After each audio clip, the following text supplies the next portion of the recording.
Saya sedang menatap pintu depan yang ditutup oleh putri saya. Tepat saat saya akan melangkah pergi, saya mendengar suara menantu saya dari dalam.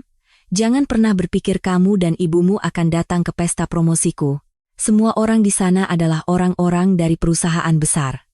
Jika kalian berdua datang, kalian hanya akan mempermalukan aku. Sayang, tapi, itu kan pesta promosimu. Berani saja datang.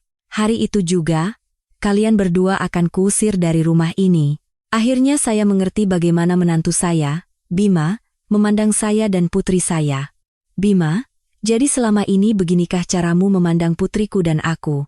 Menantu saya yang bekerja di perusahaan besar selalu merasa malu dengan saya dan putri saya, Anissa, yang hanya memiliki sebuah warteg. Namun, Bima tidak tahu. Dia tidak tahu dari siapa perusahaan tempatnya bekerja, Nusantara Jaya Konstruksi, berasal. Dan dia tidak tahu rahasia yang selama ini saya simpan. Sekarang, sepertinya sudah waktunya untuk membuka rahasia itu. Saat aroma tumisan bumbu meresap di ujung jari, saya seringkali menatap tangan saya. Di antara kerutan, noda dari sayuran dan bumbu yang telah meresap, terukir jelas jejak-jejak kehidupan yang panjang. Hari ini pun, saya datang ke warteg milik putri saya, Anissa, untuk membantu. Ibu, istirahatlah sebentar. Ibu sudah berdiri terus sejak pagi, kata Anissa menatapku dengan cemas. Saya hanya melambaikan tangan, mengatakan tidak apa-apa. Pinggang saya memang sedikit sakit, tetapi demi membantu putri saya, rasa sakit ini tidak ada artinya. Sambil terus membersihkan kangkung, saya melirik ponsel. Di layar, foto cucu saya, Adi, tersenyum cerah. Foto itu diambil saat acara akikahnya. Berarti sudah lebih dari 3 tahun yang lalu. Saya rindu padanya. Rindu sentuhan tangan mungilnya di pipi saya. Rindu mata hitamnya yang menatap saya sambil berceloteh. Saya memberanikan diri mengangkat telepon. Menghubungi menantu saya, Bima, selalu membuat saya was-was, tetapi hari ini saya sangat ingin mendengar suara cucu saya. Nada sambung berbunyi sekitar 3 kali, lalu telepon terhubung. Bima? Ini ibu. Apa kabar? Apa? Boleh ibu mendengar suara Adi sebentar? Ibu. Suara dingin menantu saya membuat saya terdiam. Sudah saya katakan sebelumnya, kan? Jangan menelepon tanpa pemberitahuan. Saya tidak nyaman. Tidak nyaman. Apa salahnya hanya ingin mendengar suara cucu sebentar? Sebentar saja tidak apa-apa. Adi sekarang sudah pintar bicara, ya? Ibu, saya sedang sibuk. Lain kali, hubungi Anissa dulu. Kalau saya bilang tidak apa-apa, baru telepon. Tut tut tut. Telepon diputus secara sepihak. Lama saya menatap gagang telepon. Kata tidak nyaman itu menusuk tajam ke dalam hati. Saya teringat kejadian 3 tahun lalu. Di hari akikah. Adi, saya memasak opor ayam dengan tulus sejak subuh dan juga membawa tumpeng mini yang saya buat sendiri. Namun, sesampainya di lokasi acara, Bima menarik saya ke samping. Ibu, hari ini banyak orang penting dari kantor yang datang. Maaf, tapi bisakah ibu menunggu di ruangan belakang saja? Hati saya mencelos. Tapi saya mengangguk. Saya tidak ingin menjadi beban bagi keluarga putri saya. Hari itu, saya benar-benar bersembunyi di ruangan belakang. Dari luar terdengar lagu-lagu selamat dan tawa orang-orang, tetapi saya tidak bisa melihat prosesi, akikah, cucu saya, bahkan saat pemotongan tumpeng. Kemudian Anissa diam-diam masuk dan meminta maaf. Saya justru menenangkannya. Saat itulah Bima membuka pintu dengan kasar. Anissa, kamu sedang apa di sini? Tidak menyapa tamu? Lalu dia melirik saya dan mengerutkan kening. Anissa, kamu ini bagaimana? Lihat pakaian ibumu. Kalau pakaiannya seperti itu, seharusnya jangan diizinkan datang, atau setidaknya siapkan baju yang pantas. Aku malu dilihat orang-orang kantor. Wajah Anissa memucat, saya menggenggam tangannya erat dan menyuruhnya segera keluar. Sambil merasakan tatapan dingin menantu saya di punggung, saya berusaha untuk tetap tersenyum. Sejak hari itu, Bima terus menunjukkan sikap tidak sukanya pada saya. Malam itu, setelah meletakkan telepon yang lagi-lagi diputus dengan dingin, saat Anissa sedang mengantar pesanan, saya menjaga warteg sendirian. Tiba-tiba pintu terbuka dan terdengar suara sepatu yang familiar. Tap tap tap tap. Saya mengangkat kepala, Bima sudah berdiri di sana. Dengan setelan jas dan sepatu kulit mengkilap, sepertinya dia datang untuk mencari Anissa. "Ibu, di mana Anissa?" "Sedang mengantar pesanan, sebentar lagi pulang." Bima tidak menjawab, hanya mengernyitkan hidung. Sambil menghela napas, dia bergumam, "Bau ini benar-benar akan menempel di baju." Ucapan itu bagai pisau yang menusuk jantung. Tapi saya diam saja, terus membersihkan sayuran. Tak lama kemudian, Anissa kembali. Bima langsung menatapnya tajam. "Katakan pada ibumu, jangan meneleponku tanpa pemberitahuan." Anissa menatapku dengan ekspresi bingung. "Dan bau masakan ini? Tidak bisakah dihilangkan? Setiap kali aku datang, baunya menempel di seluruh badan." "Sayang, jangan bicara seperti itu. Sudah, bilang saja pada ibu untuk lebih peduli. Kalau beliau berkeliling dengan bau masakan seperti ini, aku juga ikut malu." Bima mengucapkan kata-kata itu lalu berbalik pergi. Suara sepatu mewahnya perlahan menjauh. Anissa berkata sambil terisak, "Ibu, maafkan aku. Mas Bima sedang sensitif karena urusan promosi. Ibu tahu, tidak apa-apa." Saya menepuk punggung putri saya dan tersenyum. Tapi di dalam hati, rasanya seperti darah mengering. Saya bekerja keras hingga tangan ini rusak demi membesarkan anakku, dan sekarang bau dari tangan ini dianggap memalukan. "Bima, apakah kepribadianmu hanya sebatas itu?" Saya menatap tangan saya yang penuh dengan aroma bumbu. Tangan yang keriput dan kasar ini telah membesarkan seorang putri. Tetapi di mata menantu saya, itu hanyalah sesuatu yang memalukan. Keheningan menyelimuti warteg, dan saya diam-diam terus membersihkan kangkung. Air dari sayuran menetes di ujung jari, entah itu air mata atau getah sayuran. Beberapa hari kemudian, saat sedang membersihkan tauge di warteg, Anissa datang dengan wajah ceria. "Ibu, Mas Bima akan dipromosikan jadi direktur." "Direktur?" "Di perusahaan besar, posisi direktur tentu sangat hebat." Saya mengelap tangan yang basah di celemek dan mengangguk. "Oh ya? Baguslah. Bima sudah bekerja keras." Suara Anissa terdengar bersemangat setelah sekian lama. Melihatnya bangga pada suaminya, rasa kesal saya pada menantu sejenak terlupakan. Ya, jika dia sukses, Anissaku juga akan hidup lebih nyaman. Tiba-tiba saya teringat sesuatu. "Anissa, ibu pulang sebentar ya, nanti cepat kembali, tolong jaga warteg sebentar." "Loh, kenapa tiba-tiba? Ada yang mau ibu berikan?" Saya bergegas keluar dari warteg menuju rumah. Setelah membuka pintu, saya masuk ke kamar dan berdiri di depan lemari tua. Saya membuka laci paling bawah, tampak sebuah kotak kayu cendana yang terbungkus kain usang. Dengan hati-hati saya mengeluarkannya. Saat tutupnya dibuka, sebuah pulpen mewah di atas beludru hitam berkilauan. Aroma khas kayu cendana yang kering dan dalam menyentuh hidung saya. Pulpen ini telah saya simpan selama lebih dari 40 tahun. Saya jarang mengeluarkannya, apalagi menunjukkannya pada orang lain. Tapi hari ini, saya ingin memberikannya pada menantu saya. Sebagai ucapan selamat atas promosinya, dan juga dengan harapan agar dia menjaga Anissaku dengan baik. Malamnya, saya mengunjungi rumah Anissa. Begitu bel dibunyikan, Anissa membukakan pintu. Di ruang tengah, Bima sedang duduk di sofa menonton televisi. "Ibu, sudah datang?" Sapa Bima sekenanya. Saya melepas sandal dan masuk dengan hati-hati ke ruang tengah. Kotak kayu cendana di tangan saya tiba-tiba terasa berat. "Bima, selamat ya atas promosinya." "Ah, ya. Terima kasih." Matanya masih terpaku pada televisi. Saya menguatkan hati dan menyodorkan kotak itu. "Ini, ibu bawa untukmu. Sesuatu yang sangat berharga, ibu berikan agar kamu semakin sukses." Barulah Bima menoleh. Dia mengambil kotak itu, membukanya, dan melihat isinya.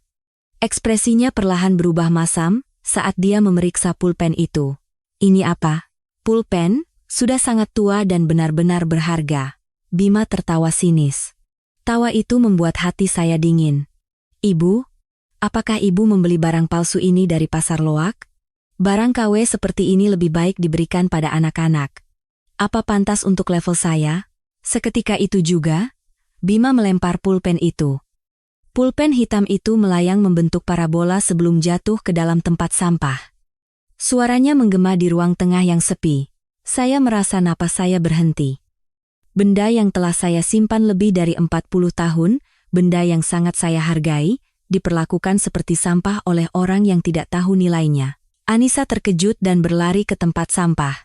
Sambil membungkuk mengambil pulpen itu, dia berkata dengan suara panik, "Sayang, apa yang kamu lakukan? Ini kan pemberian tulus dari ibu." "Apa? Tulus?" Bima berdiri. Wajahnya dipenuhi kejengkelan dan penghinaan. "Kenapa ibumu begitu kampungan? Membawa barang rongsokan dari pasar dan menyebutnya berharga? Tolong pikirkan reputasiku." Pulpen itu nyaris jatuh dari tangan Anissa. Wajah putri saya memucat. Saya menggigit bibir kuat-kuat. Seharusnya saya mengatakan sesuatu, tetapi tenggorokan saya tercekat. Benda itu, benda yang hanya diberikan kepada orang-orang yang membangun perusahaan tempatmu bekerja sekarang. Dan kau menyebutnya palsu lalu membuangnya. Tetapi saya tidak mengatakan apa-apa. Jika saya marah di sini, Anissa hanya akan semakin sulit. Saya tidak ingin merusak rumah tangganya. "Maaf ya Bu. Mas Bima sedang sensitif karena persiapan promosi," kata Anissa sambil buru-buru mengambil pulpen itu dan mengembalikannya ke tangan saya. Melihat mata putri saya yang memerah, hati saya terasa hancur. "Tidak apa-apa. Ibu yang kurang berpikir." Saya memaksakan senyum dan memasukkan kembali pulpen itu ke dalam kotaknya. Bima sudah kembali duduk di sofa dan menonton televisi, seolah tidak terjadi apa-apa. "Kalau begitu, ibu pulang dulu." "Anissa, jangan terlalu lelah ya." Saat melangkah keluar, kaki saya terasa lemas. Sambil menunggu lift, saya menatap kotak di tangan. Aroma kering kayu cendana terasa begitu sendu, berbeda dari sebelumnya. Suara jatuhnya pulpen ke tempat sampah terus terngiang di telinga. Suara sinis menantu saya, wajah pucat Anissa, semuanya terus berputar di kepala. Apa yang kuharapkan? Agar orang itu mengerti nilai sebenarnya dari benda ini? Tidak. Saya hanya memberikannya dengan tulus agar dia menjaga putriku. Tetapi yang saya dapatkan hanyalah penghinaan. Angin malam terasa dingin di wajah. Saya memeluk erat kotak itu dan berjalan pulang perlahan. Langkah saya terasa berat, tetapi saya tidak ingin menunjukkan air mata. Malam itu, saya pulang ke rumah dan duduk di meja makan tanpa menyalakan lampu. Hanya cahaya remang dari lampu jalan yang masuk melalui jendela, dan suara detik jam dinding memecah kesunyian. Kejadian hari ini terus berputar di kepala saya. Pulpen yang jatuh ke tempat sampah, wajah Bima yang mengejek, ekspresi pucat Anissa. Bahkan saat saya memejamkan mata, adegan-adegan itu terlihat begitu jelas. Saya pertama kali bertemu menantu saya 7 tahun yang lalu. Ketika Anissa membawanya pulang setelah kencan buta, kesan pertama tidaklah buruk. Penampilan rapi, bekerja di perusahaan besar, saya pikir Bima adalah pria yang bisa dipercaya untuk menjaga putri saya. Namun, setelah menikah, sifat aslinya mulai terlihat. Awalnya hanya hal-hal kecil. Dia mulai menunda-nunda kunjungan ke rumah mertua saat hari raya, lalu akhirnya tidak pernah datang sama sekali. Alasannya selalu sama. Pekerjaan kantor sedang sibuk, lelah, lain kali saja. Lama-kelamaan, dia bahkan tidak memberi alasan lagi. Bima sangat bangga dengan statusnya sebagai karyawan perusahaan besar. Bukan sekadar bangga, lebih seperti merasa superior. Dia seolah merasa menjadi orang istimewa hanya karena membawa nama perusahaannya. Pernah suatu kali, saat saya berkunjung ke rumah Anissa dan kami makan malam bersama, Bima bercerita tentang pekerjaannya. "Anak-anak baru sekarang ini menyedihkan sekali. Lulusan perusahaan kecil tidak bisa beradaptasi di perusahaan kami. Kualitas orang-orang dari sana memang berbeda." Mendengar itu, hati saya merasa tidak enak. Bagaimana dia memandang warteg yang dikelola Anissa? Tanpa perlu bertanya pun, jawabannya sudah jelas. Kejadian lain saat Lebaran. Saya membawakan rendang dan opor yang saya masak sendiri, tetapi Bima langsung berkata, "Ibu, lain kali datang saja dengan tangan kosong." Bau makanan di rumah susah dihilangkan. Saya tidak bisa berkata apa-apa selain tersenyum.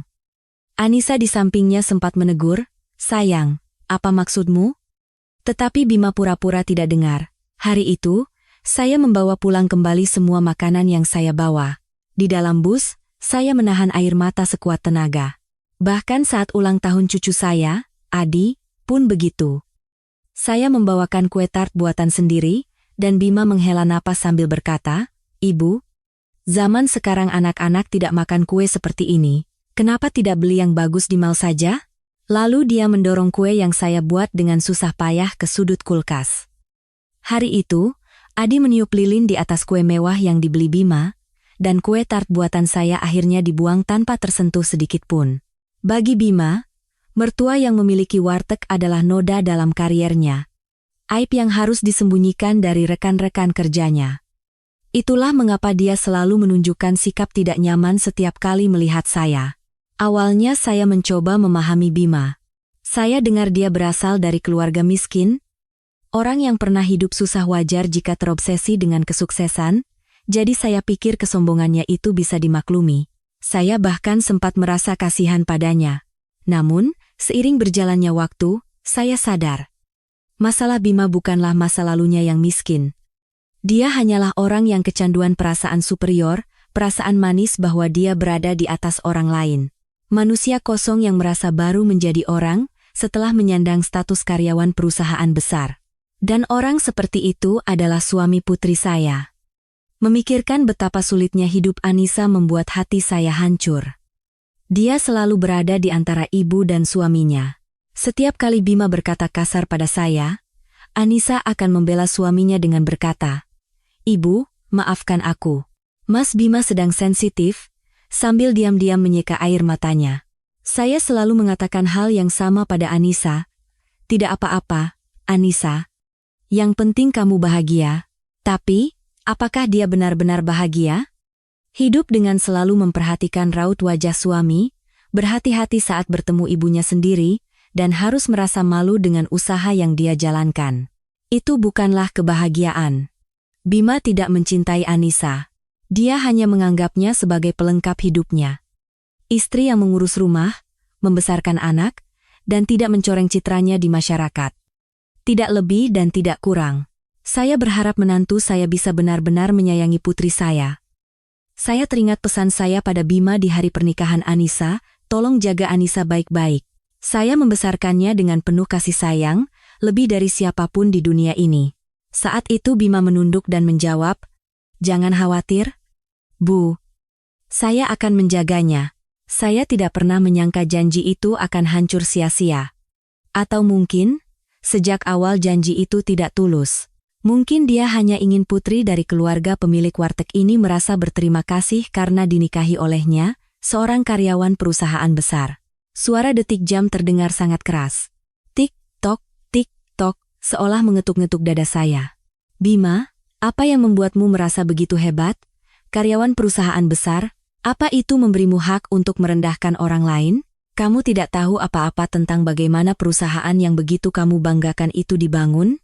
Kamu tidak akan pernah tahu benda apa pulpen yang kau buang ke tempat sampah hari ini. Dan kamu, aku tidak berniat memberitahumu. Kamu tidak pantas tahu. Tapi Anissaku berbeda. Aku harus melindunginya. Sebagai seorang ibu, itu adalah kewajibanku." Saya menatap keluar jendela. Fajar mulai menyingsing. Saya bangkit dari kursi dan meletakkan gelas kosong di wastafel. Besok saya harus pergi ke warteg lagi. Saya tidak bisa membiarkan Anissa bekerja keras sendirian. Sambil melangkah, saya berpikir, harapan agar Bima berubah harus saya buang. Orang itu tidak akan berubah. Dia tidak punya alasan, juga tidak punya niat untuk berubah. Saya hanya bisa berharap Anissa tidak terlalu terluka. Itulah satu-satunya yang bisa saya lakukan saat ini. Beberapa hari kemudian, sudah waktunya menutup warteg. Hari itu pesanan sangat banyak, tumpukan kotak makanan untuk diantar begitu tinggi. Terlihat terlalu berat untuk Anissa bawa sendiri, jadi saya membantunya. "Ibu, tidak apa-apa. Aku bisa sendiri." "Tidak, ini terlalu berat. Ibu antar sampai depan rumahmu saja." Anissa menunjukkan wajah tidak enak, tetapi saya tetap membawa sebagian barang. Sebenarnya saya tahu Bima tidak suka saya datang ke rumahnya. Karena itu, saya selalu mengantar Anissa hanya sampai depan pintu gerbang dan langsung pulang. Hari ini pun sama. Kami naik angkot menuju apartemen Anissa. Setelah turun dari lift dan berjalan di koridor, kami meletakkan barang-barang bawaan. Anissa menekan kode sandi pintu sambil berkata, "Ibu, terima kasih. Hati-hati di jalannya."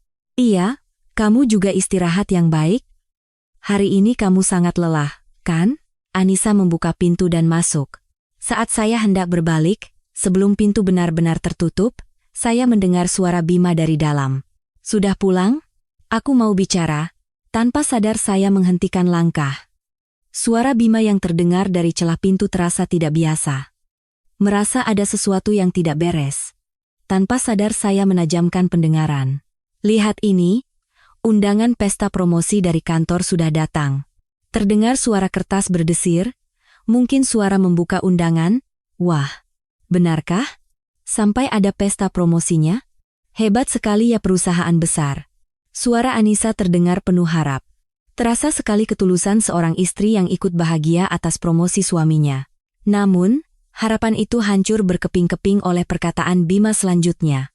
"Tapi kamu jangan datang. Memang aturannya membawa pasangan, tapi kamu memalukan, jadi jangan datang."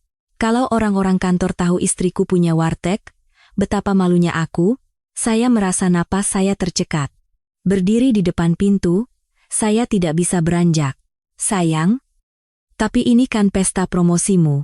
Apa wanita sepertimu pantas berada di acara yang dihadiri para direksi perusahaan besar? Istri-istri direktur yang lain semuanya lulusan universitas ternama atau dari keluarga terpandang. Semuanya bekerja di perusahaan besar. Di sana kamu mau diperkenalkan sebagai apa? Pemilik warteg?" Suara Bima penuh dengan cemoohan dan penghinaan. Beraninya dia mengatakan hal seperti itu pada putri saya. Tangan saya gemetar. "Dan bilang juga pada ibumu, jangan pernah berpikir untuk datang ke pesta promosi itu.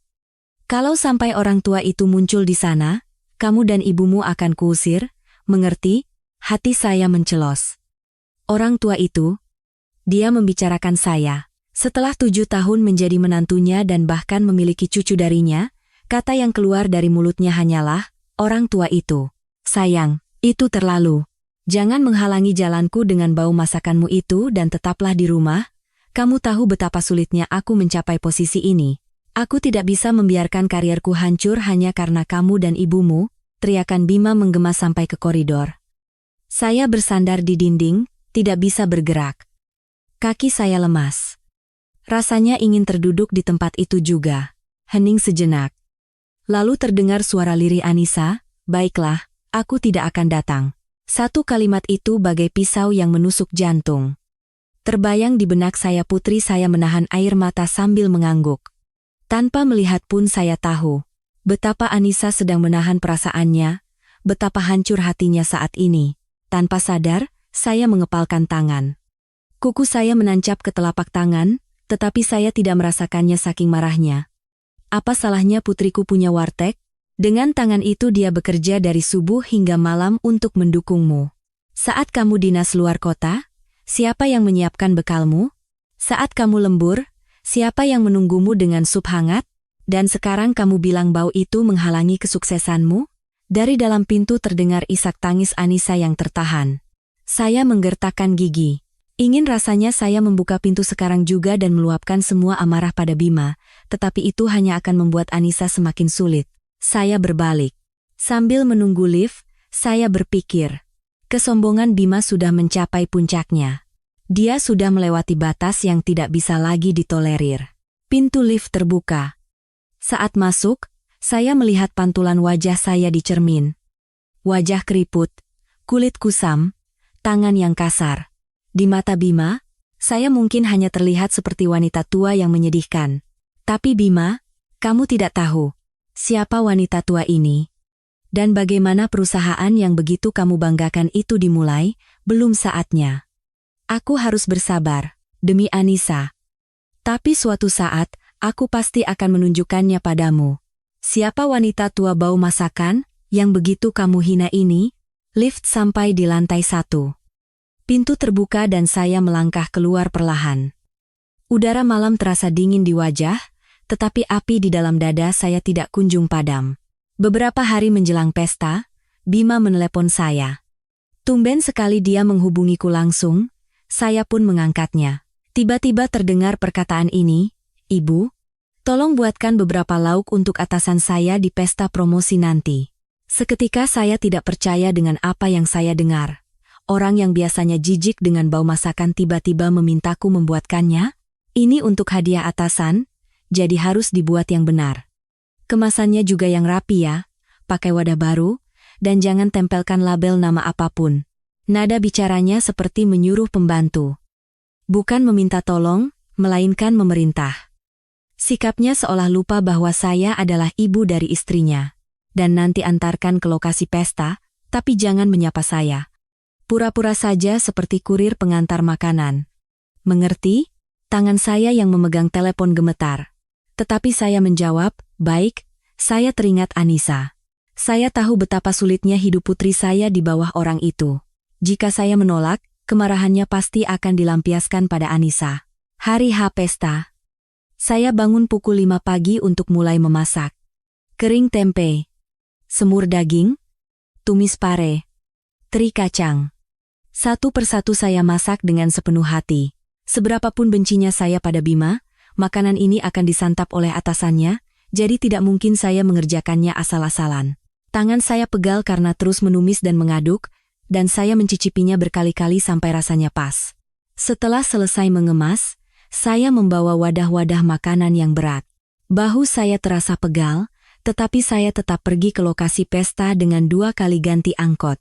Sesampainya di depan hotel mewah, terpampang sebuah spanduk, Pesta Perayaan Promosi Direktur PT Nusantara Jaya Konstruksi. Saat masuk ke lobi, orang-orang berjas tampak sibuk berlalu lalang. Semuanya mengenakan pakaian mewah dan saling menyapa. Saya berdiri di sudut sambil mencari Bima. Tak lama kemudian, saya melihat Bima dengan setelan jas hitamnya. Saya mendekat dengan hati-hati. "Bima," panggil saya. Tepat saat itu, Bima melihat saya lebih dulu, tetapi tatapannya begitu dingin, seperti melihat orang asing, atau bahkan serangga. Bima menghampiri saya dengan langkah cepat. Lalu berbisik dengan suara rendah, "Hei, taruh saja di sini. Kembaliannya ambil saja. Cepat pergi." "Hei, kembalian?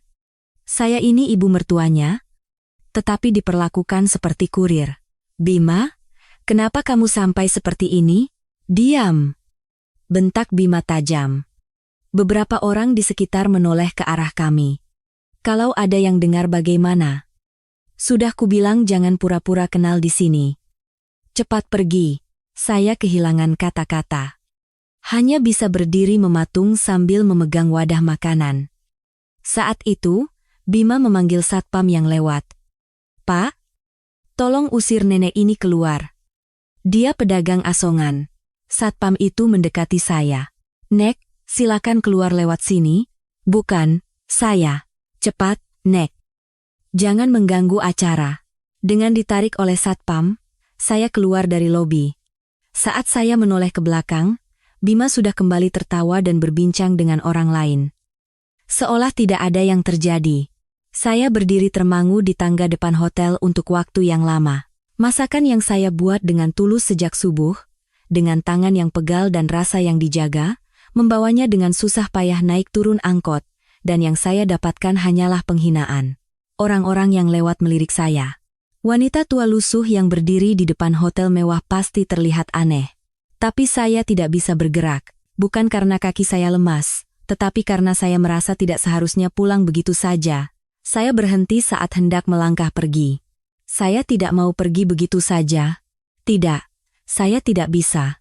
Ada perasaan ganjil yang menekan dada, teringat Anissa, dan tatapan dingin Bima terus berputar di kepala. Saya berjalan perlahan di sekitar hotel. Bukan ke arah pintu utama, melainkan ke sisi lain. Terdengar samar-samar suara musik meriah dari dalam ruang pesta. Suara tawa, tepuk tangan, bahkan denting gelas. Semuanya terasa seperti dunia yang berbeda dari saya. Saat berbelok ke belakang hotel, saya melihat pintu belakang. Saya duduk di bangku taman dekat situ, hanya ingin beristirahat sejenak. "Makanan yang kau berikan pada atasanmu hari ini, Bima, itu masakan yang kubuat sejak subuh, dengan tangan yang kau sebut bau masakan ini. Tapi lihat saja nanti. Makanan itu akan menjadi santapan terakhir dalam hidupmu. Angin malam yang dingin menyapu pipi. Saya meletakkan wadah makanan di pangkuan dan menatap pintu belakang hotel. Cahaya dan tawa yang bocor dari dalam terasa begitu jauh. Dan pada saat itu, pintu belakang terbuka dan terdengar suara yang familiar. Pintu belakang terbuka dan terdengar suara yang familiar. Ah, cuaca hari ini bagus sekali. Hirup udara segar di luar rasanya melegakan. Itu Bima. Dia keluar bersama dua orang pria yang sepertinya adalah rekan kerjanya. Mereka bertiga mulai tertawa dan mengobrol. Saya tetap duduk di bangku taman, tidak bergerak. Karena tempatnya gelap, mereka tidak melihat saya. Saya hendak berdiri dan pergi. Tetapi perkataan Bima selanjutnya membuat kaki saya membeku. Bima, istrimu tidak datang? Katanya boleh bawa keluarga. Tanya salah seorang rekannya. Bima tertawa sinis. Ah, istri saya? Levelnya tidak cocok, jadi tidak saya ajak. Jantung saya mencelos. Levelnya tidak cocok, dia membicarakan putri saya? Tidak cocok, maksudmu? Ya seperti yang kalian dengar. Lihat istri-istri direktur lain di sini, semuanya lulusan universitas ternama atau dari keluarga terpandang. Semua bekerja di perusahaan besar. Tapi istri saya, Bima menghela napas dan melanjutkan, dia punya warteg. Di ruko sempit. Mana mungkin saya membawa wanita seperti itu ke sini? Memalukan sekali. Menurut kalian apa yang akan dikatakan istri-istri direktur lain? Jika melihat istri saya? Rekan-rekannya tertawa canggung. Bima tidak peduli dan terus berbicara. Karena kalian teman dekat, saya beritahu ya. Keluarga istri saya itu, sejujurnya, noda dalam hidup saya. Ibu mertua saya wanita tua yang bekerja di warteg. Dan istri saya pemiliknya. Pemilik? Paling-paling warung 10 petak di sudut ruko. Lucu kan? Tiba-tiba amarah saya memuncak. Tapi saya tidak bisa pergi dari sana. Saya harus mendengar sampai di mana manusia ini akan berbicara. Tapi kan kalian sudah lama menikah, punya anak juga.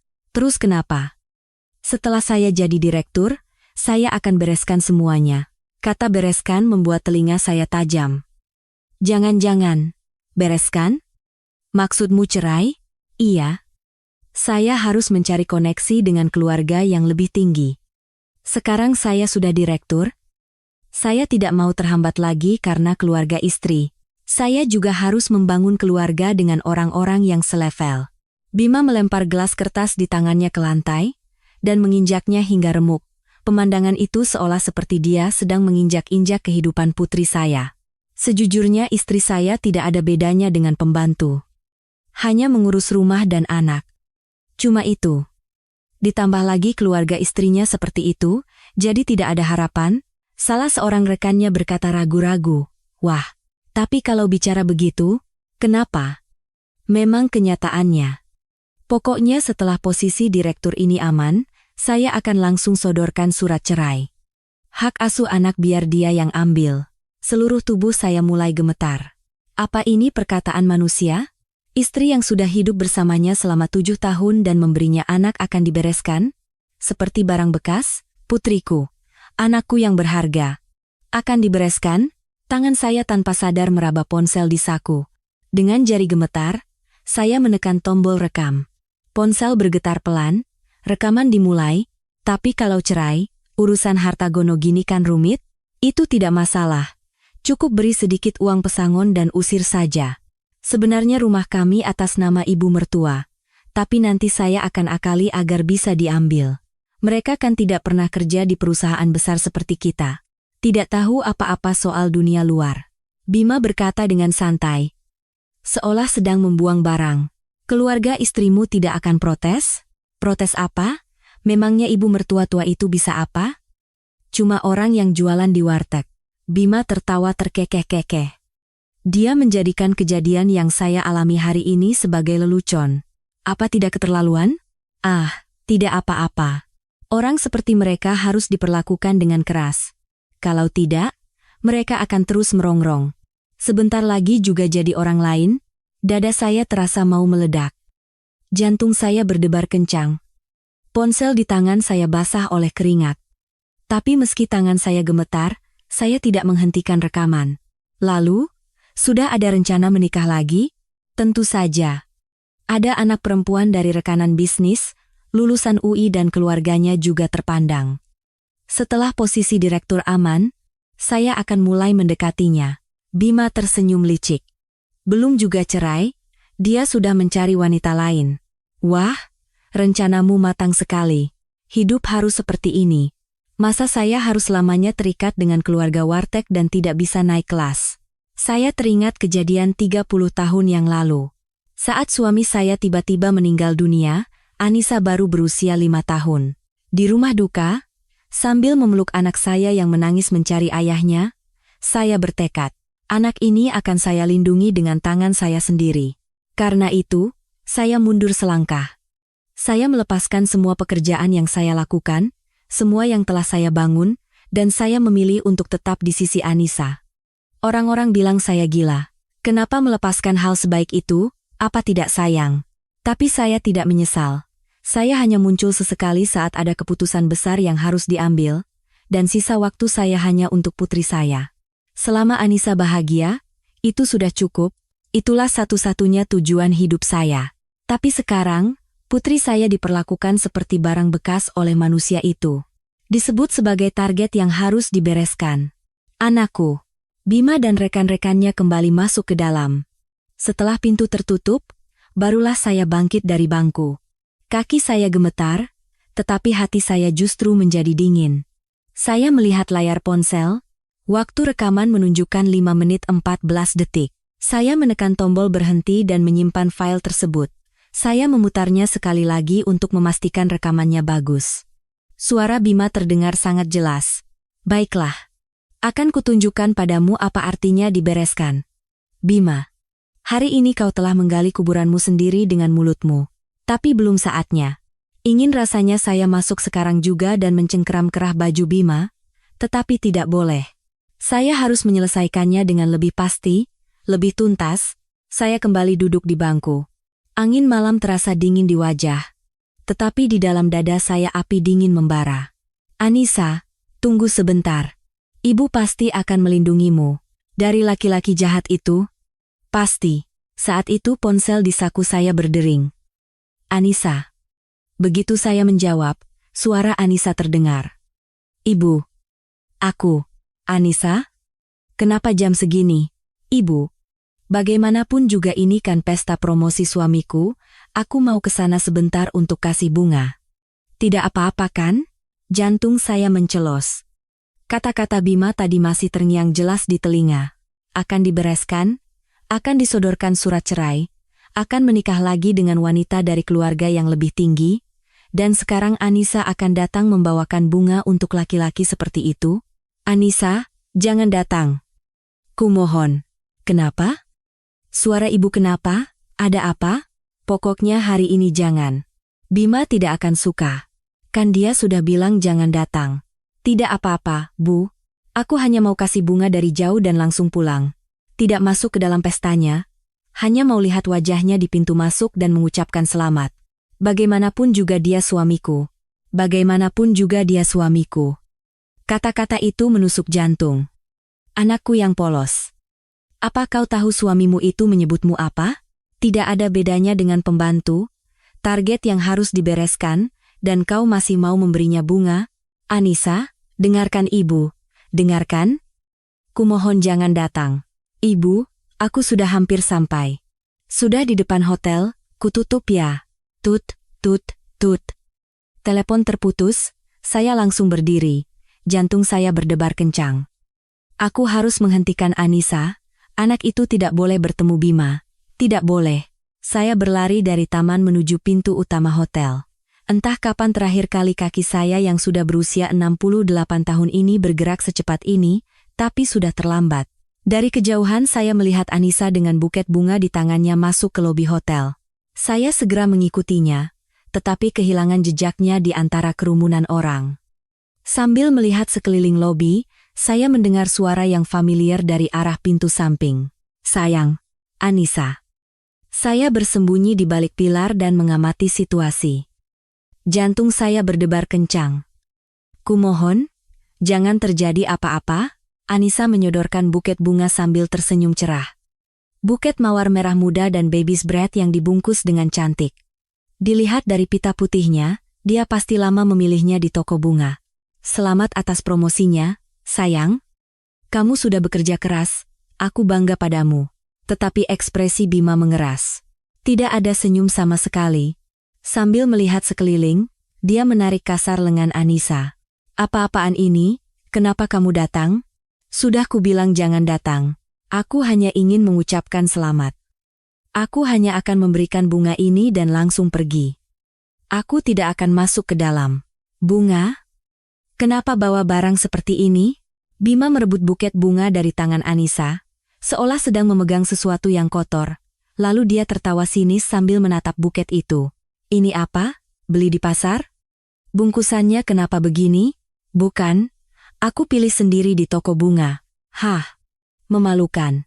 Kalau ada yang lihat aku memegang buket murahan ini bagaimana?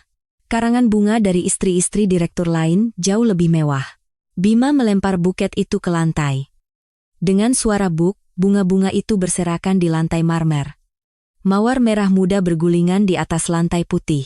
Sayang, kenapa begini? Aku tulus memilihnya. Anissa panik dan hendak membungkuk untuk memungut bunga-bunga itu. Saat itu, Bima menginjak buket bunga tersebut. Sepatu kulit mewahnya yang mengkilap mendarat di atas bunga-bunga itu. Krek, terdengar suara bunga yang hancur. Kelopak mawar merah muda lumat di bawah sepatu Bima. Sari bunganya menodai lantai marmer putih. Buket ini? Kalau istri-istri direktur lain melihat bunga yang sudah kau sentuh, menurutmu mereka akan bilang apa? Apa pantas aku menerima bunga yang disentuh oleh tangan bau masakan? Levelku jadi apa? Dan kalau orang-orang kantor melihatmu, aku malu sekali. Kenapa kau datang ke sini? Kalian berdua, ibu dan anak, kelakuannya sama saja. Tangan saya yang berpegangan pada pilar semakin erat. Kuku saya sampai menggores marmer, tetapi saya tidak merasakannya. Pandangan saya memerah. Sayang. Aku hanya ingin mengucapkan selamat. Maaf. Aku salah. Anissa menunduk. Dia meminta maaf padahal tidak berbuat salah. Memberi hadiah bunga pada suami. Apa salahnya? Selamat? Selamat apa yang bisa kau berikan padaku? Sadar dirilah. Bima meninggikan suaranya. Beberapa orang di sekitar menoleh ke arah mereka. Terdengar suara bisik-bisik. Tetapi Bima tidak peduli. Dia malah semakin menjadi-jadi. Wanita warteg sepertimu berani-beraninya datang ke sini? Berapa kali harus kubilang? Tetap di rumah saja. Wajah Anissa memucat. Bibirnya bergetar. Sudut matanya memerah. Sudah kubilang jangan datang kan? Tapi kenapa datang? Apa kau tahu betapa malunya aku kalau kau di sini? Kau mau mencoreng karierku? Maaf. Aku hanya apa? Hanya ingin mempermalukanku kan? Datang ke sini dengan bau masakan untuk menghalangi jalanku. Bima menendang buket bunga yang sudah hancur itu. Kelopak bunganya beterbangan. Sudah. Cepat pergi dari sini. Jangan pernah muncul di hadapanku lagi. Bima melambaikan tangannya, seperti mengusir lalat. Anissa terhuyung mundur. Air mata menetes dari matanya. Saya tidak tahan lagi. Ingin rasanya saya berlari dan mencengkeram kerah baju Bima, atau setidaknya menamparnya. Tetapi kaki saya tidak bergerak. Tidak. Saya tidak boleh bergerak. Jika saya keluar sekarang, Anissa hanya akan semakin malu. Semakin dipermalukan. Apa lihat-lihat? Kalian semua lihat apa? Bentak Bima pada orang-orang di sekitarnya. Orang-orang memalingkan muka. Bima menginjak buket bunga yang hancur itu sekali lagi, lalu membersihkan lengan jasnya dan menghilang ke dalam ruang pesta. Seolah membersihkan kotoran, Anissa berjongkok di lantai, dan dengan tangan gemetar, dia mulai memunguti kelopak bunga yang berserakan. Bunga yang hancur, kertas pembungkus yang sobek, tangkai yang patah. Sambil memunguti satu persatu, bahu Anissa mulai bergetar. Terdengar isak tangisnya. Tangisan yang kecil dan lirih. Di koridor yang sepi, putri saya menangis sambil duduk di lantai, memeluk kelopak bunga yang hancur, dengan kepala tertunduk. Melihat pemandangan itu, air mata saya mengalir. Hati saya terasa hancur, bukan hancur, tetapi seperti terbakar. Entah yang mengalir dari mata ini air mata atau darah. 30 tahun yang lalu, Saat suami saya tiba-tiba meninggal dunia, saya teringat hari itu di rumah duka, memeluk Anissa yang baru berusia 5 tahun. Nusantara Jaya Konstruksi, perusahaan yang saya bangun dengan tangan kosong. Dimulai saat saya berusia 29 tahun. Dan sebelum usia 40, saya berhasil menjadikannya salah satu dari 5 perusahaan konstruksi terbesar di industri. Tapi setelah suami saya meninggal, saya harus memilih. Membesarkan Anissa agar tidak disebut sebagai anak tanpa ayah. Itulah prioritas utama saya. Jadi, saya menyerahkan perusahaan kepada seorang profesional. Saya mundur selangkah. Saya hanya mengambil keputusan-keputusan penting, dan sisanya saya serahkan pada orang-orang yang saya percaya. Begitulah posisi Direktur Utama Nusantara Jaya Konstruksi kosong selama 30 tahun. Dan saya menyembunyikan identitas saya dengan rapat. Jika orang tahu saya adalah pendiri Nusantara Jaya Konstruksi, pasti akan ada orang-orang yang mendekati putri saya. Orang-orang yang mendekati Anissa karena uang, karena perusahaan, untuk melindungi putri saya dari orang-orang seperti itu, satu-satunya cara adalah hidup sebagai ibu biasa. Begitulah saya hidup selama 30 tahun. Selama Anissa bahagia, itu sudah cukup. Selama dia tersenyum, saya juga bisa tersenyum. Itulah seluruh hidup saya. Tapi sekarang, putri saya menangis sambil duduk di lantai. Memunguti kelopak bunga yang hancur, menangis terisak-isak sembunyi dari pandangan orang. Mendengar kata-kata hina dari bajingan itu, diusir karena bau masakan. Anissa, maafkan ibu. Ibu terlalu lambat. Seharusnya ibu bertindak lebih cepat. Entah apa yang ibu lakukan sampai kau jadi seperti ini. Saya mengeluarkan ponsel dari saku. Tangan saya gemetar, tetapi saya mencari nomor yang tersimpan dan menekan tombol panggil. Nada sambung berbunyi 2 kali, lalu telepon terhubung. Ya, Ibu Direktur Utama. Terdengar suara pria yang rendah dan mantap. Selalu. Kata pertamanya adalah Ibu Direktur Utama. Pak Tirtayasa, ini saya, Ratnasari. Ibu Direktur Utama, ada apa? Menelepon jam segini. Suara ibu terdengar tidak biasa. Pesta hari ini diselenggarakan oleh Nusantara Jaya Konstruksi, kan? Betul, Bu. Pesta perayaan promosi direktur. Saya menatap Anissa yang sedang menangis di lantai. Dia baru saja berdiri, membuang sisa-sisa buket bunga ke tempat sampah. Dengan bahu terkulai, kepala tertunduk, betapa menyedihkannya punggung itu. Dengan suara rendah dan berat, saya berkata, siapkan semuanya. Sudah saatnya menunjukkan siapa pemilik sebenarnya dari perusahaan ini. Hening sejenak di seberang telepon. Lalu terdengar suara Pak Tirtayasa. Terdengar sangat terkejut. Ibu Direktur Utama? Akhirnya. Ibu sudah memutuskan? Iya. 30 tahun sudah cukup. Baik, Bu. Saya akan segera siapkan mobil dan pakaian. 15 menit lagi akan sampai. Baik, kirim ke pintu belakang. Setelah menutup telepon, saya menatap Anissa lagi. Anissa berjalan gontai keluar hotel. Dengan kepala tertunduk, bahu membungkuk. Bima, yang kau injak hari ini bukan bunga, tapi hati putriku, dan seluruh hidupku. Dan binatang sepertimu tidak pantas bekerja di perusahaan ini. Ada hal-hal yang kusembunyikan selama 30 tahun. Posisi yang begitu kau dambakan, perusahaan yang begitu kau banggakan. Hari ini akan kutunjukkan padamu dari mana semua itu berasal. Saya berjalan menuju pintu belakang. 15 menit kemudian, sebuah mobil sedan hitam berhenti tanpa suara di depan saya. Pintu belakang terbuka, seorang pria berjas hitam turun. Ibu Direktur Utama, pakaian yang sudah disiapkan ada di kursi belakang. Pak Tirtayasa sendiri yang memilihnya. Saya mengangguk dan masuk ke dalam mobil. Di kursi belakang, ada setelan hitam, sepatu hak tinggi, dan kalung mutiara. Gaya yang sama seperti yang saya kenakan 30 tahun lalu. Sambil berganti pakaian di dalam mobil, saya melihat cermin. Sosok wanita tua lusuh yang tadi diusir sambil membawa wadah makanan telah hilang. Di sana, ada orang yang berbeda, pendiri Nusantara Jaya Konstruksi, pemegang saham terbesar, Direktur Utama Ratnasari. Posisi Direktur Utama yang telah kosong selama 30 tahun, saatnya telah tiba untuk kembali. Baju zirah yang saya kenakan kembali setelah 30 tahun. Bahu saya menjadi tegap, punggung saya lurus. Tatapan mata saya di cermin telah berubah. Bukan lagi tatapan ibu mertua yang sabar dan diam. Bima, level yang begitu ingin kau lihat itu, sekarang akan kutunjukkan dengan jelas. Mobil perlahan bergerak menuju pintu utama hotel. Mobil berhenti di depan pintu utama hotel. Sopir membukakan pintu untuk saya. Saya menarik napas sejenak, lalu turun dari mobil. Setelan hitam, kalung mutiara, dan postur yang sama seperti 30 tahun lalu, bahu tegap, dagu terangkat, mata lurus ke depan. Saat melangkahkan kaki, saya merasa ada sesuatu yang bangkit di dalam diri saya. Sesuatu yang telah tertidur selama 30 tahun. Nama Direktur Utama Ratnasari, pendiri Nusantara Jaya Konstruksi.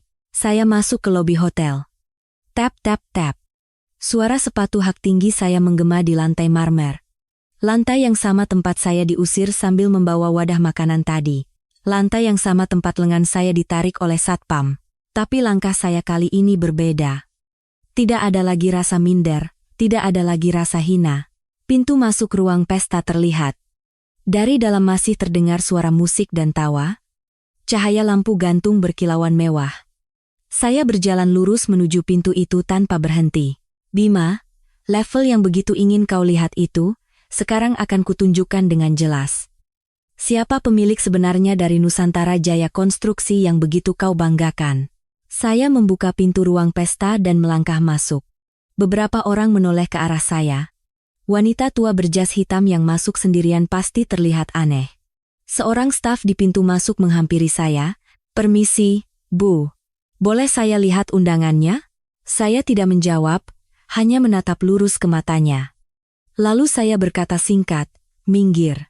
Staf itu tersentak dan mundur. Sepertinya dia merasakan sesuatu dari tatapan saya tidak peduli dan terus berjalan ke tengah ruangan.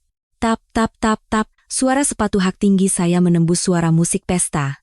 Saat itu, dari seberang ruangan, Bima melihat saya. Bima yang sedang tertawa sambil mengangkat gelas sampanye bersama rekan-rekannya. Begitu mata kami bertemu, tawanya lenyap. Wajah Bima seketika berubah. Campuran antara kaget dan marah, dia meletakkan gelas sampanyenya dengan kasar di meja dan menghampiri saya dengan langkah cepat. Apa-apaan ini? Kenapa orang tua ini datang lagi ke sini? Sudah pikun ya, geram Bima dengan suara rendah. Terdengar seperti suara orang menggertakkan gigi. Tapi saya tidak menghentikan langkah. Bagaimana kau bisa masuk? Tadi kan sudah jelas-jelas diusir. Orang tua gila ini berani-beraninya masuk lagi. Suara Bima meninggi. Orang-orang di sekitar mulai menoleh. Terdengar bisik-bisik. Bima semakin marah karena merasa dipermalukan. Satpam. Mana satpam? Cepat seret orang tua ini keluar. 2 orang satpam berlari menghampiri. Satpam yang sama yang mengusir saya tadi. Tapi saya tidak bergeming. Hanya berdiri menatap lurus ke mata Bima. Cepat seret keluar. Orang tua pikun ini mengaku-ngaku sebagai ibu mertuaku dan mengacaukan acara. Kedua satpam itu ragu-ragu mendekati saya. Salah satunya dengan hati-hati mengulurkan tangan ke lengan saya. Saat itulah, tunggu. Sebuah suara lantang membelah keramaian pesta. Musik berhenti seketika. Semua orang serentak menoleh. Dari ujung ruangan, seorang pria berlari tergesa-gesa. Jas hitam, rambut keperakan, pria parubaya berusia pertengahan 50-an dengan postur tegap. Direktur PT Nusantara Jaya Konstruksi, Bapak Tirtayasa. Pak Tirtayasa berlari menembus kerumunan. Dengan napas terengah-engah, dia tiba di hadapan saya. Lalu, bruk, dia membungkuk 90 derajat. Di tengah ruang pesta, di hadapan ratusan pasang mata, Direktur PT Nusantara Jaya Konstruksi membungkuk di hadapan seorang wanita tua tak dikenal. Ibu Direktur Utama. Satu kalimat itu membuat seluruh ruang pesta membeku. Benar-benar hening. Musik berhenti, tawa lenyap, tangan-tangan yang memegang gelas sampanye membeku di udara. Bahkan suara napas pun tidak terdengar. Ibu Direktur Utama, akhirnya ibu datang juga? Maaf saya tidak bisa menjemput langsung. Seandainya ibu memberitahu sebelumnya, saya pasti akan datang menjemput, kata Pak Tirtayasa, dengan kepala masih tertunduk. Suaranya menggema di seluruh ruangan. Terdengar nada hormat yang tulus bercampur sedikit rasa takut. Ibu Direktur Utama. Kata itu melayang di udara. Ekspresi orang-orang mulai berubah, heran, kaget, lalu syok. Ibu Direktur Utama, wanita tua itu, nenek-nenek yang tadi membawa rantang dan diusir, wajah Bima berubah pucat pasi. Tangan yang memegang gelas sampainya gemetar hebat. Mulutnya setengah terbuka, menatap saya dan Pak Tirtayasa bergantian. Apa? Ibu Direktur Utama? Bukankah posisi Direktur Utama di perusahaan kita sudah kosong selama 30 tahun?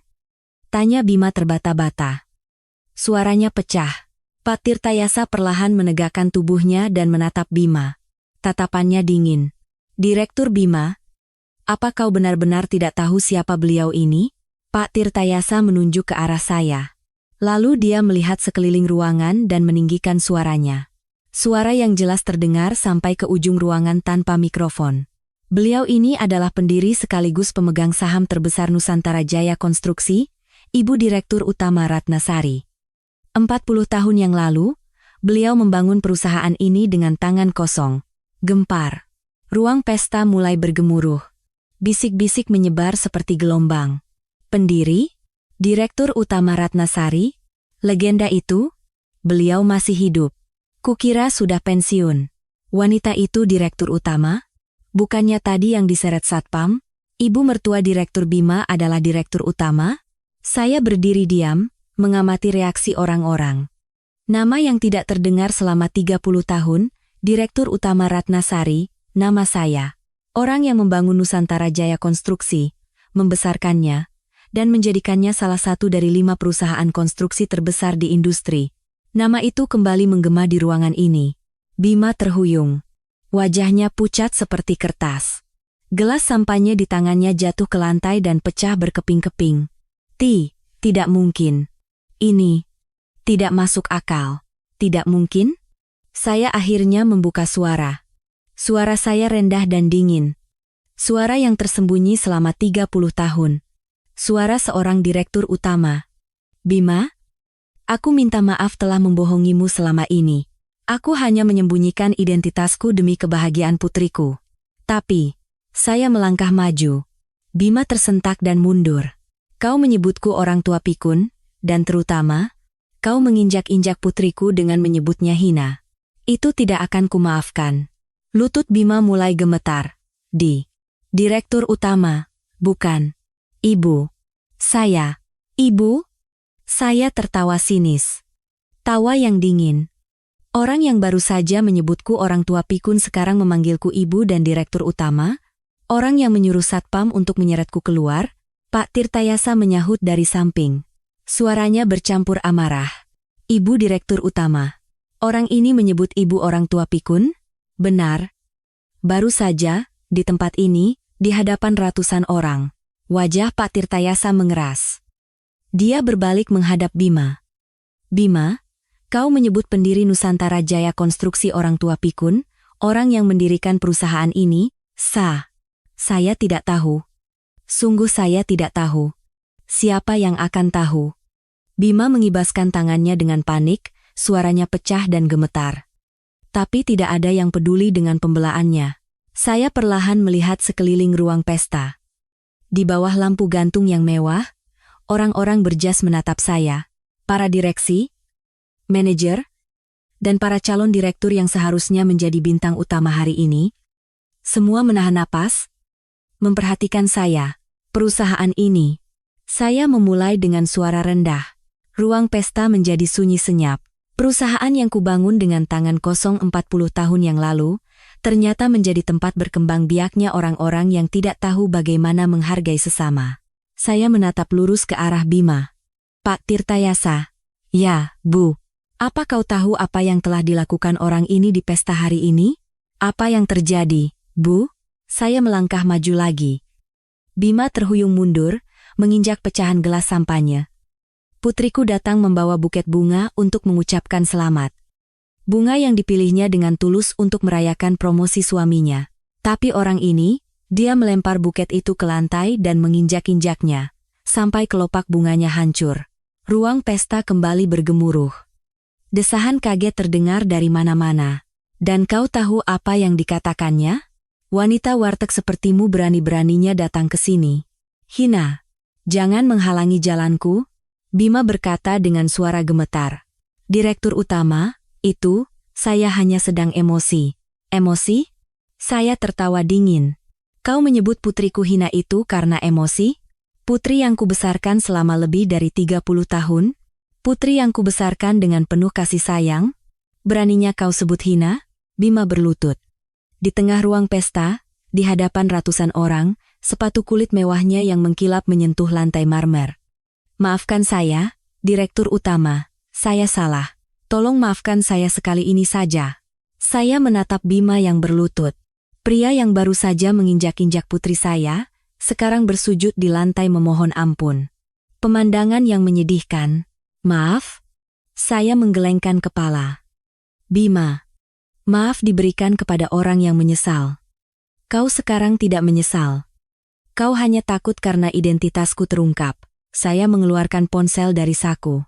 File rekaman tadi ada di sana. Kau ingat apa yang kau katakan di pintu belakang pada teman-temanmu? Mata Bima membelalak, penuh dengan ketakutan. Itu. Kalau tidak ingat, mau ku dengarkan? Di hadapan semua orang di sini, saya meletakkan jari saya di atas tombol putar di ponsel. Wajah Bima berubah pucat karena ketakutan. Direktur Utama, kumohon. Kumohon jangan. Tapi saya tidak berhenti. Tepat sebelum menekan tombol putar, saya berkata pada Bima. Saat kau menginjak bunga tadi, masa depanmu juga ikut terinjak, mengerti? Lampu gantung di ruang pesta bersinar terang. Di bawah cahayanya, pendiri yang kembali setelah 30 tahun menatap menantunya yang berlutut. Hukuman yang sesungguhnya baru saja dimulai. Saya perlahan berjalan menuju panggung. Pak Tirtayasa dengan sigap maju dan membuka jalan. Orang-orang terbelah seperti lautan Musa. Tidak ada yang menghalangi jalan saya. Saya naik ke atas panggung dan berdiri di depan mikrofon. Seluruh ruang pesta terlihat dari sini. Ratusan pasang mata menatap saya. Di bawah lampu gantung yang mewah, ketegangan terasa begitu kental. Dan di tengah-tengahnya, Bima yang berlutut sambil gemetar ketakutan. Mohon perhatiannya sebentar. Suara saya menggema melalui mikrofon di seluruh ruang pesta. Ruangan yang sudah sunyi menjadi semakin hening. Bahkan suara napas pun tidak terdengar. Semua menahan napas, menunggu kata-kata selanjutnya. Saya mengeluarkan sesuatu dari saku. Kotak kayu cendana. Saat tutupnya dibuka, pulpen di dalamnya menampakkan diri. Ada yang tahu ini apa? Saya mengangkat pulpen itu tinggi-tinggi, di bawah cahaya lampu gantung, badan hitamnya berkilauan lembut. Bingkai emasnya berkilauan, mata Pak Tirtayasa membelalak. Wajahnya dipenuhi rasa kaget. Ibu Direktur Utama, itu kan? Benar. Pulpen peringatan berdirinya Nusantara Jaya Konstruksi. Saya memutar pulpen itu perlahan, menunjukkannya kepada semua orang. 40 tahun yang lalu, di hari berdirinya Nusantara Jaya Konstruksi, saya menandatangani kontrak pertama dengan pulpen ini. Saat membeli tanah, melakukan peletakan batu pertama, dan membangun gedung pertama, saya menandatangani semua dokumen dengan pulpen ini. Ruang pesta bergemuruh. Di antara para direksi, terdengar desahan kagum. Dan pulpen ini hanya dibagikan kepada para pendiri. Hanya kepada orang-orang yang bersama-sama membangun perusahaan ini. Di dunia ini hanya ada 10 buah. Pulpen itu, asli? Pulpen peringatan pendirian? Benda legendaris itu? Aku bahkan belum pernah melihatnya. Saya menatap lurus ke arah Bima. Wajah Bima pucat pasi.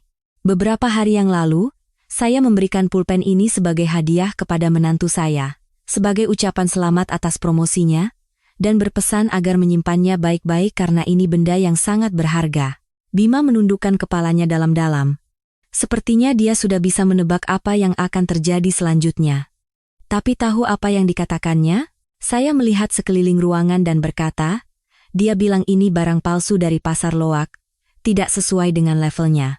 Dan kemudian, saya berhenti sejenak dan menatap Bima. Dia membuangnya ke tempat sampah. Pulpen yang penuh dengan sejarah perusahaan ini, dibuang ke tempat sampah. Ruang pesta kembali bergemuruh. Desahan kaget terdengar dari mana-mana. Simbol perusahaan dibuang ke tempat sampah? Gila? Berani-beraninya melakukan itu pada pendiri? Bagaimana bisa? Saya menatap pulpen di tangan saya.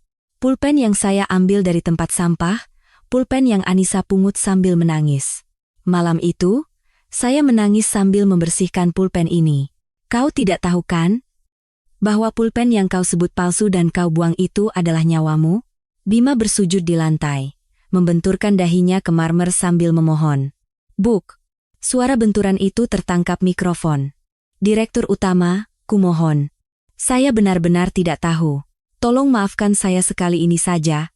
Maaf? Saya tertawa dingin. Ceritaku belum selesai. Masih ada yang harus kau dengar. Saya mengeluarkan ponsel dan menekan tombol putar. Saat speaker didekatkan ke mikrofon, suara Bima menggema di seluruh ruang pesta. Keluarga istri saya itu, sejujurnya, noda dalam hidup saya. Ibu mertua saya wanita tua yang bekerja di warteg, dan istri saya pemiliknya. Lucu kan? Wajah Bima berubah dari pucat menjadi kelabu. Seluruh tubuhnya gemetar hebat.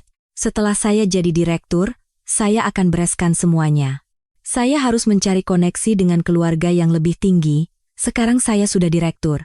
Saya tidak mau terhambat lagi karena keluarga istri. Ruang pesta membeku. Ekspresi orang-orang berubah dari kaget menjadi jijik. Beberapa direksi wanita menggelengkan kepala. Sejujurnya istri saya tidak ada bedanya dengan pembantu.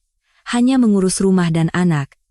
Cuma itu, terdengar desahan dari berbagai sudut ruangan. Pokoknya setelah posisi direktur ini aman, saya akan langsung sodorkan surat cerai. Hak asuh anak biar dia yang ambil. Cukup beri sedikit uang pesangon dan usir saja. Rekaman selesai. Ruang pesta sunyi seperti kuburan. Tidak ada yang membuka suara. Hanya cahaya lampu gantung yang bersinar dingin.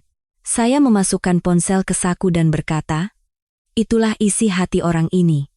Memperlakukan putri saya seperti pembantu, dan akan menceraikannya begitu promosi. Akan menikah lagi dengan wanita dari keluarga yang lebih baik. Bima merangkak di lantai menghampiri kaki saya. Sepatu kulit mewahnya yang mengkilap kotor, dia merangkak dengan lutut dan memegangi kaki saya. Direktur utama, itu hanya bercanda. Saya hanya bicara omong kosong karena mabuk. Kumohon, bercanda? Saya menatap Bima. Wajahnya basah oleh ingus dan air mata. Menyebut istrimu pembantu itu bercanda? Menyiapkan surat cerai itu bercanda? Mengejek ibu mertuamu sebagai wanita tua itu bercanda? Bima memegang pergelangan kaki saya dengan kedua tangannya. Tolong selamatkan saya, direktur utama, saya salah. Saya akan melakukan apa saja. Tolong beri saya satu kesempatan lagi. Saya menarik kaki saya dan mundur selangkah. Lalu dengan dingin saya berkata, Pak Tirtayasa. Ya, Bu, promosi direktur orang ini, batalkan. Ruang pesta kembali bergemuruh. Mata Bima membelalak. Direktur utama, itu, dan pecat dia. Sekarang juga, di tempat ini. Baik, Bu. Pak Tirtayasa menunduk. Bima meratap. Direktur utama, kumohon. Saya sudah bekerja di perusahaan ini selama 15 tahun. Kumohon, 15 tahun? Saya tertawa sinis. Aku mendirikan perusahaan ini 40 tahun yang lalu. Apa hebatnya 15 tahunmu itu? Harapan terakhir di wajah Bima lenyap. Belum selesai. Apartemen yang ditinggalinya, atas nama siapa? Pak Tirtayasa memeriksa tabletnya dan menjawab. Saya periksa dulu. Sebentar. Tak lama kemudian, Pak Tirtayasa mengangkat kepalanya. Atas nama Ibu Direktur Utama, tercatat sebagai hadiah pernikahan untuk putri Ibu. Benar. Rumah itu kubeli untuk Anissa. Tidak pernah kuberikan pada orang ini. Saya menatap Bima dan berkata, besok bereskan barang-barangmu dan keluar. Jika kau bertahan 1 hari lebih lama, akan kurus secara hukum. Direktur utama. Kalau begitu saya tidak punya tempat tinggal. Saya tidak punya apa-apa. Itu masalahmu. Situasi yang kau ciptakan sendiri. Bukan aku. Bima membenturkan dahinya ke lantai sambil meratap. Buk, buk, terdengar suara dahi yang membentur lantai. Kumohon, beri saya 1 kesempatan lagi. Saya tidak akan mengulanginya. Saya akan baik pada Anissa. Baru sekarang, saya menggelengkan kepala. Sudah terlambat, Bima. Kesempatan untuk baik pada putriku ada selama 7 tahun. Tapi selama itu, apa yang kau lakukan? Kau menginjak-injaknya dengan menyebutnya hina, malu karena bau masakan, dan memperlakukannya seperti pembantu. Saya mundur selangkah lagi. Bima, kau bilang putriku hina, kan? Sekarang giliranmu belajar apa artinya menjadi hina. Saya mengangguk pada Pak Tirtayasa. Dan Pak Tirtayasa, sebarkan nama orang ini ke seluruh industri konstruksi, agar dia tidak bisa bekerja dimanapun lagi. Baik, Bu. Akan segera saya laksanakan. Warna di wajah Bima benar-benar hilang. Tubuhnya lemas tak berdaya. Dia tersungkur di lantai dan mulai terisak. Tangisan yang menyedihkan menggema di ruang pesta. Kau bisa menipu manusia, tapi tidak bisa menipu Tuhan, Bima. Kesombonganmu lah yang akhirnya menggali kuburanmu sendiri. Segera seret orang ini keluar dari gedung ini.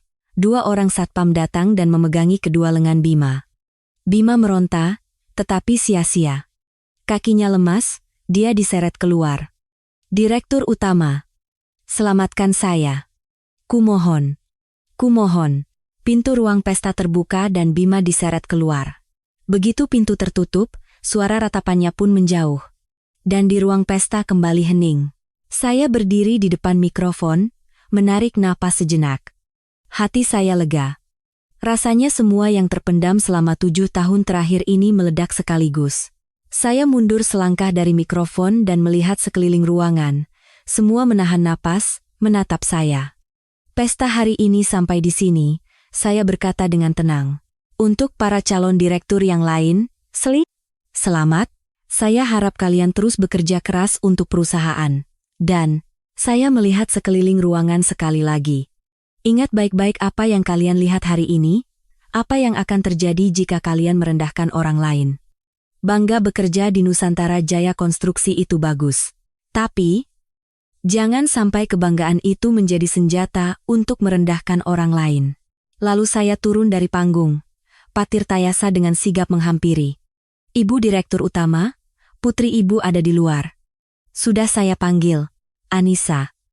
Saya mengangguk dan keluar dari ruang pesta. Di lobi, Anissa berdiri. Matanya merah bengkak, dengan ekspresi cemas menatap saya. Ibu? Anissa memanggil saya dengan suara gemetar.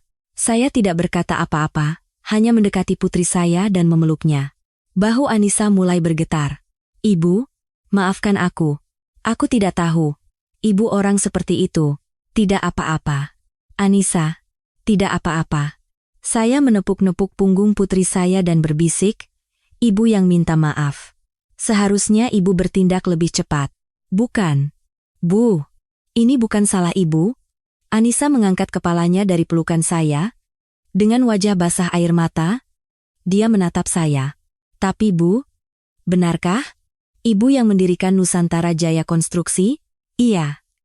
Perusahaan yang ibu bangun mulai dari umur 28. Kenapa? Kenapa tidak bilang? Saya mengelus rambut putri saya dan berkata, karena ibu takut kau terluka. Kalau orang tahu identitas ibu, pasti akan ada orang-orang yang mengincarmu. Untuk melindungimu dari orang-orang seperti itu, satu-satunya cara adalah hidup sebagai ibu biasa. Anissa kembali menangis. Ibu, semuanya sudah berakhir. Orang itu tidak akan bisa mengganggumu lagi. Dari jendela lobi terlihat langit malam. Bintang-bintang berkelip. Identitas saya yang terungkap setelah 30 tahun, dan hukuman bagi orang yang telah menginjak-injak putri saya. Semuanya telah berakhir. Anissa menggenggam tangan saya erat. Ibu, sekarang bagaimana? Saya menggenggam kembali tangan putri saya dan tersenyum. Sekarang kita hidup bahagia berdua. Tanpa perlu mempedulikan omongan orang lain. Sekarang hanya tinggal satu hal yang tersisa. Memulai kembali sebagai keluarga yang sesungguhnya, bersama putri dan cucu saya. 1 bulan telah berlalu sejak saat itu. Anissa dan Bima bercerai, dengan tegas, tanpa penyesalan. Meskipun Bima berlutut dan memohon, Anissa tidak pernah menoleh ke belakang. Sisi asli suaminya yang dilihatnya di pesta malam itu telah memupus semua rasa sayangnya. Di hari penandatanganan surat cerai, Anissa berkata padaku, Ibu, aku merasa baru bisa benar-benar bernapas sekarang. Mendengar kata-kata itu, tanpa sadar air mataku menetes. Rasanya semua yang terpendam selama 7 tahun ini terlepas sekaligus. Bima kehilangan segalanya. Pekerjaan, rumah, dan keluarga, tidak ada satupun perusahaan konstruksi yang mau menerimanya. Pak Tirtayasa telah memastikan itu. Terdengar kabar bahwa dia bekerja paruh waktu di sebuah minimarket, tapi aku tidak peduli, aku tidak memberikan bantuan sepeser pun padanya. Itu adalah prinsipku. Tidak ada belas kasihan bagi orang yang telah menginjak-injak putriku. Sekarang aku tinggal di sebuah rumah besar yang telah lama aku siapkan. Bersama Anissa dan cucuku, Adi, hari ini pun aku duduk di taman, menikmati sinar matahari. Angin musim semi berhembus membawa aroma bunga, mawar, tulip. Taman ini penuh dengan bunga-bunga yang bermekaran. Nenek, dengan langkah kaki kecil, Adi berlari ke arahku. Kehangatan cucuku yang memelukku terasa begitu nyaman. Nenek, lihat ini, aku yang gambar. Adi menyodorkan selembar kertas gambar. Di sana, tergambar 3 orang yang bergandengan tangan. Nenek, ibu, dan Adi. Wah, cucu nenek makin pintar menggambar ya. Aku mengelus kepala cucuku sambil tersenyum. Adi tersenyum cerah dan berlari kembali ke taman. Tawa riangnya saat mengejar kupu-kupu memenuhi taman. Anissa keluar membawa minuman. Dia duduk di sebelahku dan berkata, "Ibu, apa tidak apa-apa kita tinggal di sini? Di rumah sebesar ini, tentu saja. Rumah ini memang sudah ibu siapkan untukmu. Kalau aku tahu dari dulu, aku tidak perlu menderita seperti itu." Anissa tersenyum getir. Aku menggenggam tangan putriku. "Anissa, ibu minta maaf, banyak yang ibu sembunyikan." "Tidak apa-apa, Bu. Sekarang kan aku sudah tahu semuanya." Dan Anissa menatap Adi yang sedang bermain di taman dan berkata, "Sekarang aku benar-benar bahagia. Dulu aku tidak tahu apa itu bahagia. Setiap hari hidup dalam ketakutan dan menahan diri." "Iya, putriku. Kamu sudah banyak menderita." Aku merangkul bahu putriku. "Sekarang, jangan pedulikan omongan orang lain lagi. Kita hidup bahagia bersama. Itulah harapan ibu." Tawaran untuk kembali ke perusahaan datang berkali-kali. Pak Tirtayasa beberapa kali datang dan memintaku, tapi aku menolaknya. Sekarang saatnya perusahaan dipegang oleh orang-orang muda. Aku hanya ingin hidup sebagai nenek biasa di sisi putri dan cucuku. Menjelang malam, Anissa masuk untuk menyiapkan makan malam, dan aku sendirian di taman, cahaya senja mewarnai langit. Tiba-tiba aku menatap langit. "Sayang, kau lihat kan? Anissa, kita sekarang benar-benar tertawa. Tawa yang baru kulihat setelah 7 tahun. Setelah kau pergi 30 tahun lalu, aku membesarkan Anissa sendirian. Sulit, tapi aku tidak menyesal. Karena putri kita bisa tertawa seperti ini, aku sudah berjanji padamu kan, akan membuat Anissa bahagia. Sepertinya sekarang aku sudah menepati janji itu." Sudut mataku basah. Aku mengangkat kepala dan menyeka air mata. "Nenek, sudah waktunya makan." Adi melambaikan tangan dari teras, memanggilku. Aku tersenyum dan bangkit dari kursi. "Iya, nenek datang." Sambil berjalan melintasi taman, aku berpikir. Sisa hidupku akan kuhabiskan dengan sederhana bersama putri dan cucuku. Tidak ada lagi yang kuharapkan, tidak ada lagi yang kusesali. Di meja makan, kami bertiga duduk melingkar. Adi berceloteh, Anissa tertawa, dan aku pun ikut tertawa. Inilah kebahagiaan. Semua yang kusembunyikan selama 30 tahun, semua yang kutahan selama 7 tahun. Mungkin semua waktu itu adalah untuk hari ini. Di luar jendela, satu persatu bintang mulai bermunculan. Aku menatap wajah putri dan cucuku, dan tersenyum dalam hati. Sekarang, aku boleh benar-benar bahagia, kan? Hadirin sekalian, bagaimana cerita hari ini? Pernahkah Anda memiliki pengalaman melihat anak, orang tua, atau saudara Anda menderita tetapi tidak bisa membantu? Ingin membantu tetapi tidak punya cukup uang, tidak punya kekuatan, dan hanya bisa menyaksikan dengan hati yang hancur. Atau pernahkah Anda harus berjuang sendirian saat sedang kesulitan karena tidak ada tempat untuk meminta tolong? Bagi Anda yang pernah mengalami hal tersebut, semoga cerita hari ini bisa menjadi sedikit penghiburan dan pelipur lara.